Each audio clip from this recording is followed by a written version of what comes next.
Hi friends, ఈరోజు వచ్చేసి wrapping అనేది థర్డ్ క్లాస్ అనమాట. ఫ్రీ ఆన్లైన్ క్లాస్లో చాక్లెట్ అనేది మనకి నీట్గా కనిపించాలి. ర్యాప్ చేసుకునే విధానం కూడా మనకు తెలియాలండి, ఏ విధంగా ర్యాప్ చేసుకోవాలనేది. కాబట్టి ఎక్కడ స్కిప్ చేయకుండా వీడియోని చూడండి. నేర్చుకునే వాళ్ళైతే ఇంట్రెస్టింగ్గా చూస్తారు. నేను చూస్తున్నాను కదా, ఇప్పుడు చాక్లెట్ అనేది ఇలాగా తిరిగేసి టర్న్ చేసి పెట్టాలండి. ర్యాపింగ్ అనేది ఈ విధంగా ఉండాలి, క్రాస్గా పెట్టుకోవాలి. ఈ సింబల్ అనేది లో సింబల్ షేప్ అనేది, అప్పుడు మనకి ర్యాప్ చేయడం కూడా ఈజీగా ఉంటుంది, అలాగే నీట్గా ఉండి ఆ షేప్ అనేది బాగా కనిపిస్తుంది. నేను చేసే విధానం వీడియోలో మీకు కనిపిస్తుంది కదా, ఆ విధంగా చేయాలి. ఇప్పుడు నెక్స్ట్ వచ్చేసి రౌండ్ షేప్ ఎలా చేసుకోవాలో చూడండి. మీరు అబ్జర్వ్ చేస్తే చాలా ఈజీగా చేసేయగలరు. ఇదేం పెద్ద కష్టమైన పని కాదు.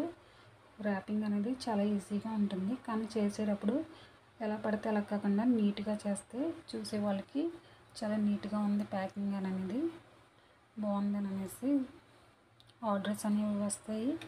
అలాగే లుక్ వైజ్గా కూడా చాలా బాగుంటుంది. ఈ టిప్ అయితే మిస్ అవ్వకండి.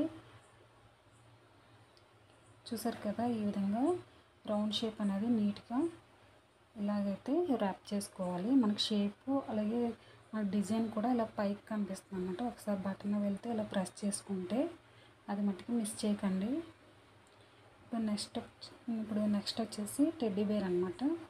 ఇది కూడా ఇలాగా క్రాస్గా పెట్టుకోవాలండి. టెడ్డీ బేర్ని కూడా మనకి ఇది కొంచెం లెంత్ అనేది పొడవుగా ఉంటుంది కాబట్టి చాక్లెట్ అనేది ఇలాగా మనం ఎక్కడ గ్యాప్స్ అనేది బ్యాక్ సైడ్ ఎక్కడ గ్యాప్ అనేది రాకుండా ఉండాలండి. నీట్గా ఉండాలి, చూడడానికి కూడా లుక్ వైజ్గా బాగుండాలి. ఇలా బటన్ వెళ్తే పైన ఒకసారి ప్రెస్ చేస్తే మనకి లోన ఆ షేప్ అనేది పైకి ఇలాగా కనిపిస్తుంది అన్నమాట.